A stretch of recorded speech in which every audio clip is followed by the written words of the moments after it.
Bonjour à toutes et à tous, j'ai le plaisir de vous présenter une nouvelle vidéo concernant la gestion des projets d'assainissement, qui est un sujet très important dans lequel on peut savoir comment un projet se commence et comment on peut le finir, quelles sont les phases essentielles pour arriver à la fin des projets, pour réaliser un projet d'assainissement d'infrastructure. Sachant que précédemment, dans la partie 1 de ce cours, on a vu brièvement, sommairement, de quoi il s'agit, ces trois phases. On a vu les études préliminaires, l'avant-projet sommaire et l'avant-projet détaillé. Il était consacré spécialement aux études préalables dans la précédente vidéo.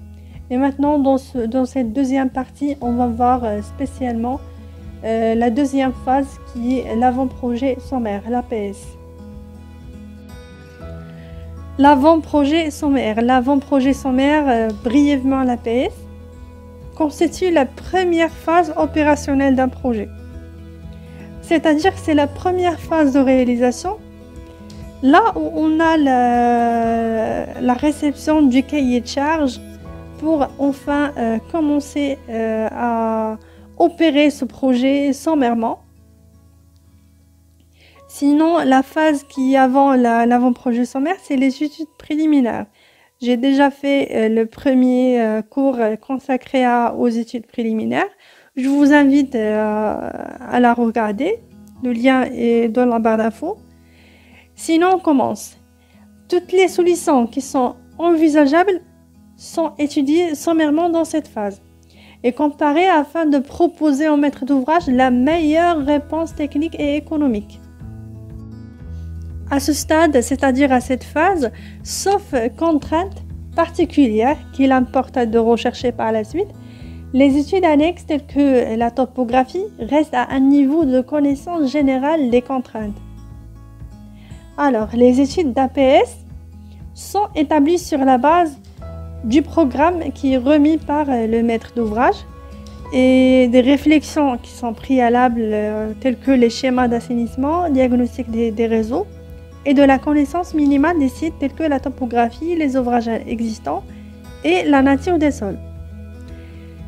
L'APS, elle porte sur les études d'APS, elle porte sur les contraintes d'environnement dans l'espace et dans le temps, c'est-à-dire on prend en compte une étude d'impact environnemental qui est nécessaire afin de limiter l'impact sur l'environnement et de prévenir tout risque sanitaire.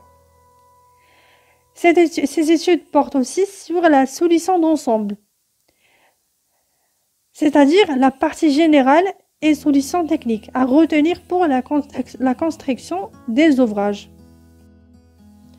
L'APS comprend un mémoire descriptif, à la fois explicatif et justificatif, c'est-à-dire un mémoire qui est consacré à l'exposé et l'étude comparative des différentes solutions possibles. Ça, premièrement.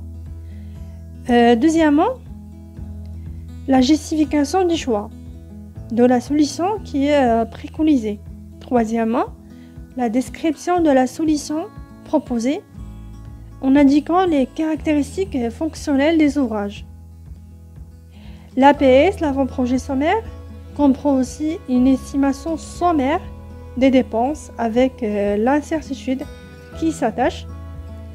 L'avant-projet sommaire comprend aussi les plans, éventuellement notices techniques et calculs sommaires nécessaires à la compréhension du projet proposé. Il faut présenter aussi les tracés en plan, soit 1 sur 1000 ou bien à l'échelle 1 sur 5000. Il faut présenter aussi les profils longs pour voir s'il y a des difficultés particulières qui vont apparaître. Et ça aussi, soit sur une échelle de 1 sur 1000 ou bien 1 sur 100.